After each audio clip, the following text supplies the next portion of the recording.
नमस्कार विद्यार्थी मित्रांनो, स्वागत आहे तुमचे माझ्या यूट्यूब चॅनेलवर। तर मित्रांनो, आज आपण पोलीस भरती परीक्षेसाठी चालू घडामोडीवरील महत्त्वाचे असे 50 प्रश्न पाहणार आहोत। तरी तुम्ही व्हिडिओ शेवटपर्यंत नक्की पहा। पण त्याआधी तुम्ही जर माझ्या चॅनेलवर नवीन असाल तर प्लीज माझ्या चॅनेलला लाईक आणि सबस्क्राइब करायला विसरू नका। चला तर मग व्हिडिओला सुरुवात करू। प्रश्न क्रमांक 1, पोलीस दलात 1 स्टार लावण्यात आलेले वाहन हे कोणत्या दर्जाचे अधिकारी यांना वापरण्याचा अधिकार आहे? योग्य पर्याय आहे 2। तर पोलीस दलात 1 स्टार लावण्यात आलेले वाहन हे पोलीस उपमहानिरीक्षक या दर्जाच्या अधिकाऱ्यांना वापरण्याचा अधिकार आहे। प्रश्न क्रमांक 2, महाराष्ट्र गुप्त वार्ता प्रबोधिनी कोठे आहे?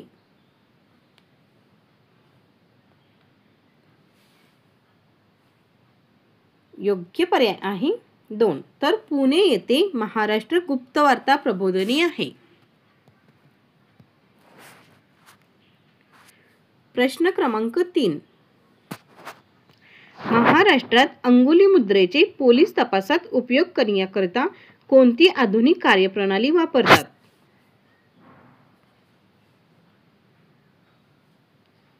योग्य पर्याय आहे 3। तर AMBIS हे महाराष्ट्रात अंगुली मुद्रेचे पोलीस तपासात उपयोग करण्याकरिता आधुनिक कार्यप्रणाली वापरतात। तर AMBIS म्हणजेच automated multi modal biometric identification system होय। तर गुन्हेगारांचे फिंगरप्रिंट, छायाचित्रे, डोळ्यांचे स्कॅन यासारखा डेटा संग्रहित करण्याचा या मागचा उद्देश आहे। प्रश्न क्रमांक 3, नवीन 3 फौजदारी कायद्यांना राष्ट्रपतींनी केव्हा मान्यता दिली?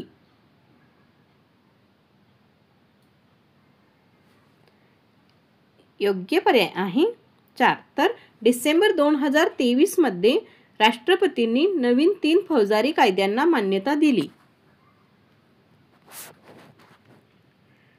प्रश्न क्रमांक 4, खालीलपैकी कोणत्या संस्थेचा सर्वत्र सर्वोत्तम सुरक्षा हा नारा आहे?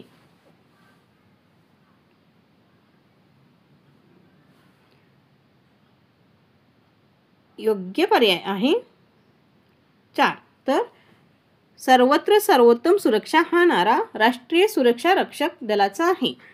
तर NSG म्हणजेच नॅशनल सिक्युरिटी गार्ड राष्ट्रीय सुरक्षा कवच ऑपरेशन ब्लू स्टार NSG नेच केले होते। प्रश्न क्रमांक 5, ग्रे हाउंड्स हे नक्षल विरोधी पथक कोणत्या राज्याचे आहे? योग्य पर्याय आहे 2। तर ग्रे हाउंड्स हे नक्षल विरोधी पथक हे तेलंगणा राज्याचे आहे। प्रश्न क्रमांक 6, महाराष्ट्र पोलीस प्रशासनात गुन्हे नोंद करण्याकरिता कोणत्या प्रणालीचा वापर करतात?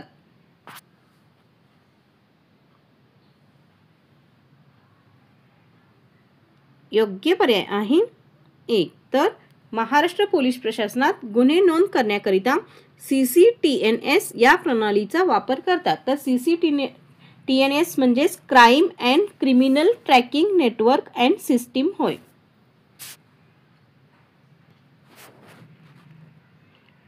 प्रश्न क्रमांक 7, 97वे अखिल भारतीय मराठी साहित्य संमेलन कोठे पार पडले?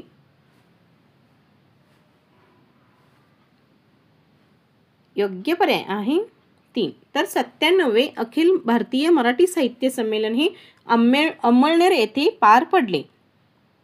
तर या संमेलनाचे अध्यक्ष डॉक्टर रवींद्र शोभणे हे होते। प्रश्न क्रमांक 8, सारथी या महाराष्ट्रातील मराठा कुणबी व कुणबी मराठा कार्यालय कोठे आहे?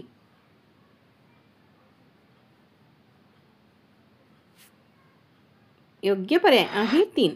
तर सारथी हा महाराष्ट्रातील मराठा कुणबी व कुणबी मराठा कार्यालय पुणे येथे आहे। प्रश्न क्रमांक 9, मुंबई कोस्टल रोड यास खालीलपैकी कोणते नाव देण्यात आलेले आहे? योग्य पर्याय आहे 3. तर मुंबई कोस्टल रोड यास धर्मवीर संभाजी महाराज कोस्टल रोड असे नाव देण्यात आलेले आहे. प्रश्न क्रमांक 10. बाबरी मशीद पडल्यानंतर उसळलेल्या दंगलीच्या चौकशीसाठी कोणता आयोग नेमला होता?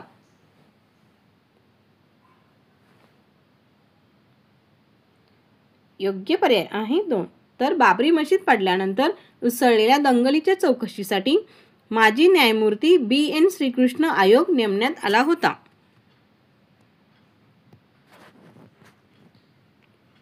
प्रश्न क्रमांक 11.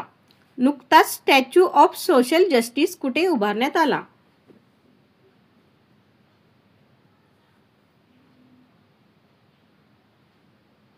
योग्य पर्याय आहे 2. तर नुकताच स्टॅच्यू ऑफ सोशल जस्टिस हा आंध्र प्रदेश येथे उभारण्यात आला. तर हा स्टॅच्यू डॉक्टर आंबेडकर यांचा आहे. प्रश्न क्रमांक 12. शक्ती लष्करी सराव कोणत्या 2 देशांदरम्यान आयोजित करण्यात येतो?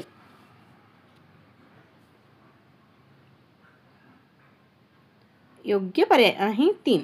तर शक्ती लष्करी सराव हा भारत व फ्रान्स या 2 देशांदरम्यान आयोजित करण्यात येतो. प्रश्न क्रमांक 13. भारतीय बनावटीचे पहिले लाईट कॉम्बॅट हेलिकॉप्टर खालीलपैकी कोणते आहे?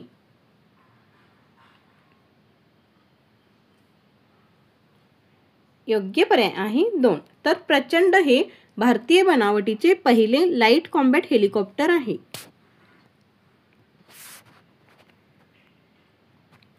प्रश्न क्रमांक 14. 2020 मध्ये महाराष्ट्रात समुद्रकिनारी आलेल्या चक्रीवादळाचे नाव काय?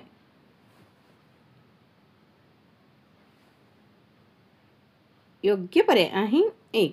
तर 2020 मध्ये महाराष्ट्रात समुद्रकिनारी आलेल्या चक्रीवादळाचे नाव आहे निसर्ग. प्रश्न क्रमांक 15. डार्क स्काय पार्क म्हणून कोणत्या व्याघ्र प्रकल्पाची घोषणा केली आहे?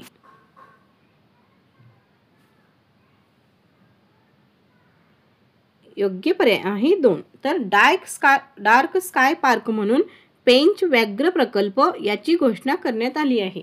तर हे नागपूर येथे आहे. प्रश्न क्रमांक 16. खालीलपैकी ग्रॅमी पुरस्कार जिंकणारा पहिला भारतीय कोण आहे?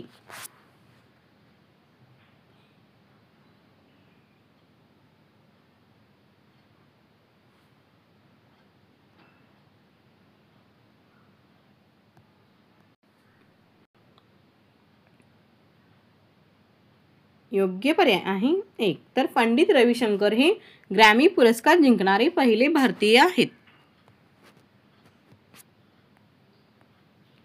प्रश्न क्रमांक 17. भारताचे पंतप्रधान श्री नरेंद्र मोदी यांना जुलै 2024 मध्ये रशियाने कोणत्या पदकाने सन्मानित केले?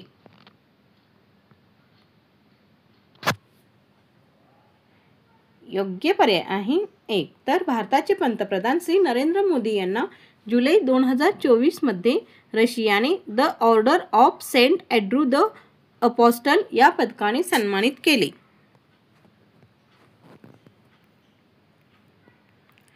प्रश्न क्रमांक 18.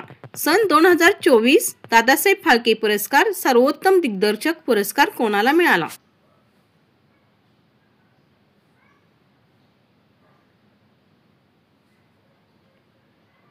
योग्य पर्याय आहे 2. तर संदीप रेड्डी वांगा यांना सन 2024 दादासाहेब फाळके पुरस्कार सर्वोत्तम दिग्दर्शक पुरस्कार मिळाला.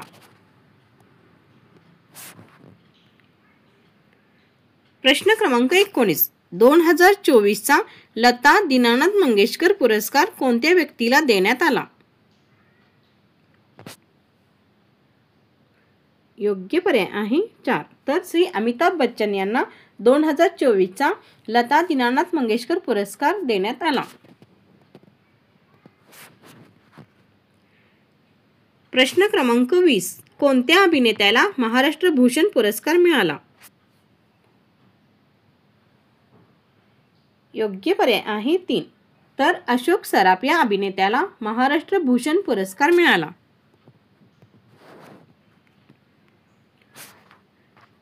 प्रश्न क्रमांक 21. सन 2020च्या 100व्या अखिल भारतीय मराठी नाट्य संमेलनाचे अध्यक्ष डॅश डॅश हे होते.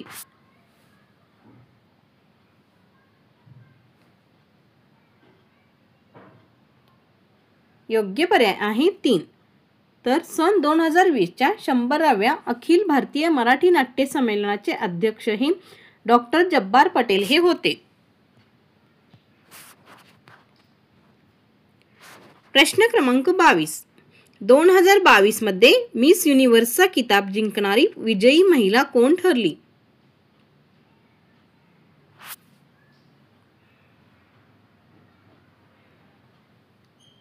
योग्य पर्याय आहे 3. तर 2022 मध्ये मिस युनिव्हर्सचा किताब जिंकणारी विजयी महिला आर बोनी ग्रॅबियल ही ठरली. तर 2022च्या 71व्या मिस युनिव्हर्स स्पर्धेत अमेरिकेची आर बोनी ग्रॅबियल मिस युनिव्हर्स ठरली आहे.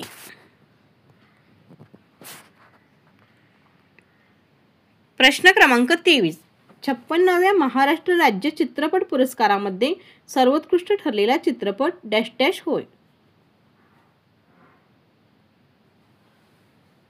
योग्य पर्याय आहे 1. तर 56व्या महाराष्ट्र राज्य चित्रपट पुरस्कारामध्ये सर्वोत्कृष्ट ठरलेला चित्रपट भोंगा होय. प्रश्न क्रमांक 24. पंतप्रधान नरेंद्र मोदी यांनी कोणाची नियुक्ती पंतप्रधानांची प्रिन्सिपल सेक्रेटरी म्हणून केली आहे?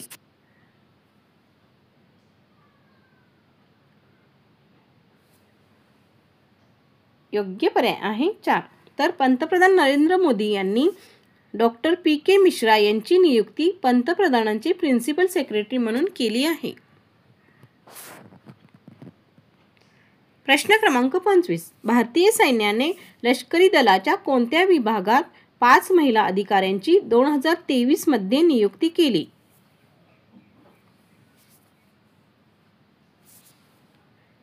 योग्य पर्याय आहे 2. तर भारतीय सैन्याने लष्करी दलाच्या तोफखाना रेजिमेंटमध्ये 5 महिला अधिकाऱ्यांची नियुक्ती केली.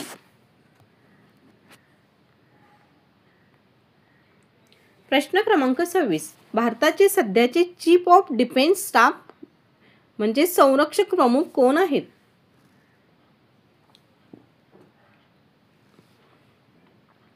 योग्य पर्याय आहे 4. तर जनरल अनिल चौहान हे भारताचे सध्याचे चीफ ऑफ डिफेन्स स्टाफ म्हणजे संरक्षक प्रमुख आहेत.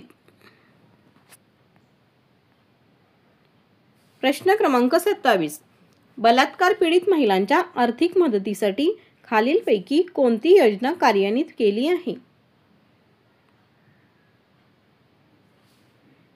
योग्य पर्याय आहे 2. तर बलात्कार पीडित महिलांच्या आर्थिक मदतीसाठी मनोधैर्य योजना ही योजना कार्यान्वित केली आहे. तर बलात्कार आणि ॲसिड हल्ल्याच्या बळी ठरलेल्या महिला आणि बालकांना मदत करण्यासाठी महाराष्ट्र सरकारने मनोधैर्य योजना सुरू केली आहे. प्रश्न क्रमांक 28. नुकताच लागू करण्यात आलेला रेरा कायदा खालीलपैकी कशाशी संबंधित आहे?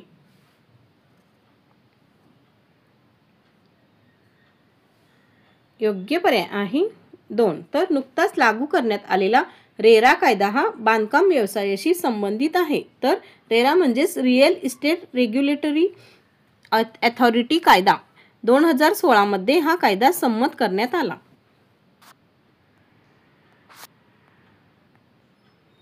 प्रश्न क्रमांक 29. पेसा कायदा कशाशी संबंधित आहे? योग्य पर्याय आहे 2. तर पेसा कायदा हा अनुसूचित क्षेत्राशी संबंधित आहे.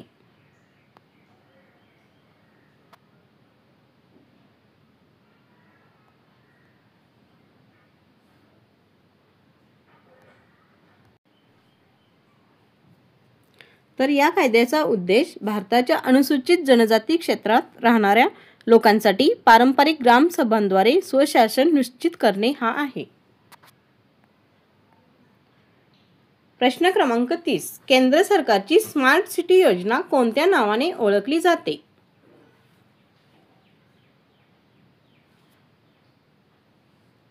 योग्य पर्याय आहे 1. तर केंद्र सरकारची स्मार्ट सिटी योजना ही अमृत या नावाने ओळखली जाते. प्रश्न क्रमांक 31. द विनर माइंडसेट हे पुस्तक खालीलपैकी कोणी लिहिले?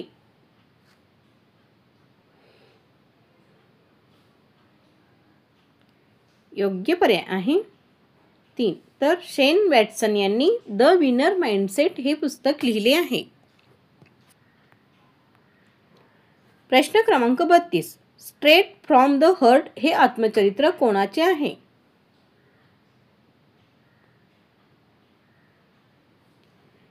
योग्य पर्याय आहे 3. तर स्ट्रेट फ्रॉम द हार्ट हे पुस्तक कपिल देव यांचे आत्मचरित्र आहे. प्रश्न क्रमांक 33. विम्बल्डन ही स्पर्धा कोणत्या खेळाशी संबंधित आहे? योग्य पर्याय आहे 4. तर विम्बल्डन ही स्पर्धा लॉन टेनिस या खेळाशी संबंधित आहे. प्रश्न क्रमांक 34. डेव्हिस कप हा हॉकी कोणत्या खेळाशी संबंधित आहे?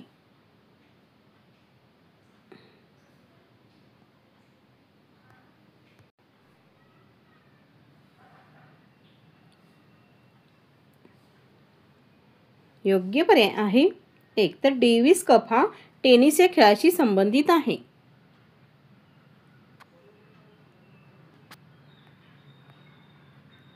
प्रश्न क्रमांक 35. 66व्या महाराष्ट्र केसरी 2023-2024 मध्ये विजेता कोण ठरला? योग्य पर्याय आहे 3. तर सिकंदर शेख हा 66व्या महाराष्ट्र केसरी 2023-2024 मध्ये विजेता ठरला. प्रश्न क्रमांक 36.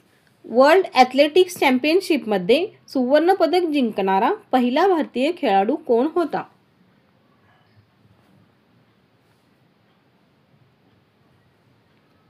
योग्य पर्याय आहे 3. तर नीरज चोप्रा हा वर्ल्ड ॲथलेटिक्स चॅम्पियनशिपमध्ये सुवर्ण पदक जिंकणारा पहिला भारतीय खेळाडू होता. प्रश्न क्रमांक 37. The race of my life हे आत्मचरित्र कोणाचे आहे? योग्य पर्याय आहे 3. तर the race of my life हे आत्मचरित्र मिल्खा सिंग यांचे आहे. प्रश्न क्रमांक 38. काळा घोडा उत्सव कोणत्या शहरात साजरा केला जातो?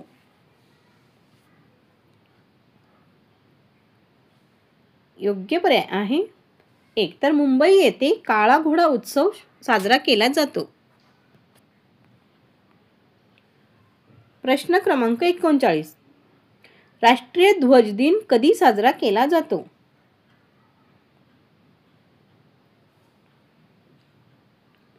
योग्य पर्याय आहे 1. तर राष्ट्रीय ध्वज दिन हा 22 जुलैला साजरा केला जातो. तर 22 जुलै 1947 रोजी भारतीय संविधान सभेने तिरंगा या राष्ट्रीय ध्वजाचा स्वीकार केला जातो.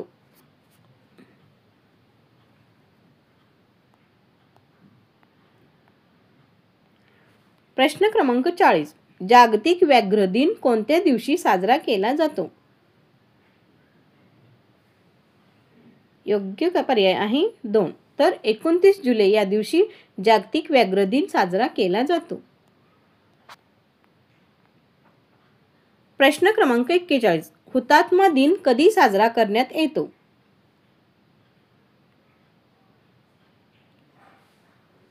योग्य पर्याय आहे 2. तर हुतात्मा दिन हा 30 जानेवारीला साजरा करण्यात येतो. प्रश्न क्रमांक 42. कोणत्या राज्याने मुख्यमंत्री वृक्ष संपदा योजना नुकतीच लागू केली आहे?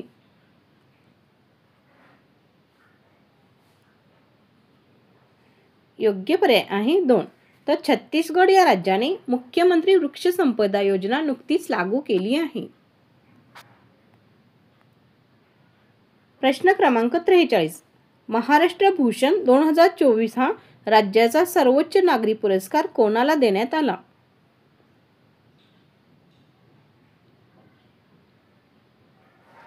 योग्य पर्याय आहे 2. तर डॉक्टर प्रदीप महाजन यांना महाराष्ट्र भूषण 2024 हा राज्याचा सर्वोच्च नागरी पुरस्कार देण्यात आला। प्रश्न क्रमांक 44, नुकतेच विशाळगडावरील कंदील पुष्पवर्गातील वनस्पतीला छत्रपती शिवरायांचे नाव देण्यात आले, ते नाव कोणते?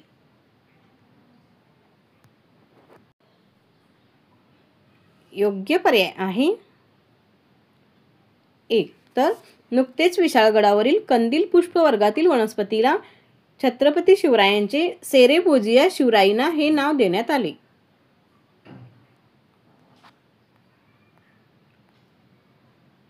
प्रश्न क्रमांक 45, वन नेशन वन रेशन योजना लागू करणारे डॅश डॅश हे पहिले राज्य ठरले आहे।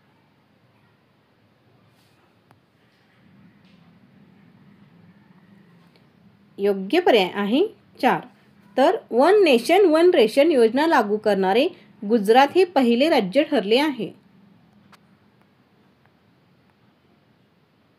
प्रश्न क्रमांक 46, अयोध्या राम मंदिरातील बाल रूपातील रामाची मूर्ती कोणी बनवलेली आहे?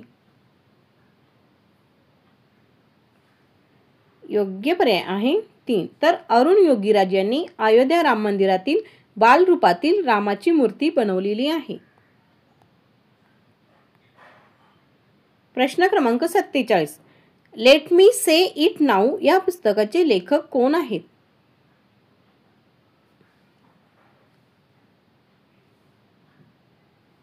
योग्य पर्याय आहे 1. तर राकेश मारिया हे let me say it now या पुस्तकाचे लेखक आहेत।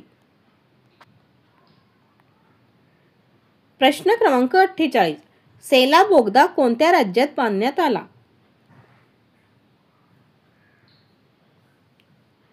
योग्य पर्याय आहे 3. तर सेला बोगदा हा अरुणाचल प्रदेश या राज्यात बांधण्यात आला। प्रश्न क्रमांक 49, अलीकडेच उद्रेक झालेला सेमेरू ज्वालामुखी कोणत्या देशात आहे? योग्य पर्याय आहे 3. तर अलीकडेच उद्रेक झालेला सेमेरू ज्वालामुखी हा इंडोनेशिया या देशामध्ये आहे। तर शेवटचा प्रश्न क्रमांक 50, आधुनिक इतिहासातील सर्व हिमनद्या गमावणारा पहिला देश कोणता?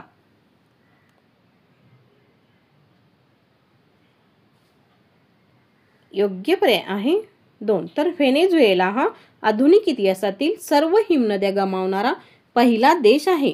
तर ग्लोबल वॉर्मिंगमुळे हिमनद्या मागे सरकत आहेत, परंतु पहिल्यांदाच सर्व हिमनद्या व्हेनेझुएला या देशाने गमावल्या। तर मित्रांनो, असेच नवनवीन व्हिडिओ पाहण्यासाठी माझ्या चॅनेलला नक्कीच सबस्क्राइब करा व बेल आयकॉनलाही प्रेस करायला विसरू नका, म्हणजे तुम्हाला माझ्या नवनवीन व्हिडिओचे नोटिफिकेशन मिळत जाईल। धन्यवाद।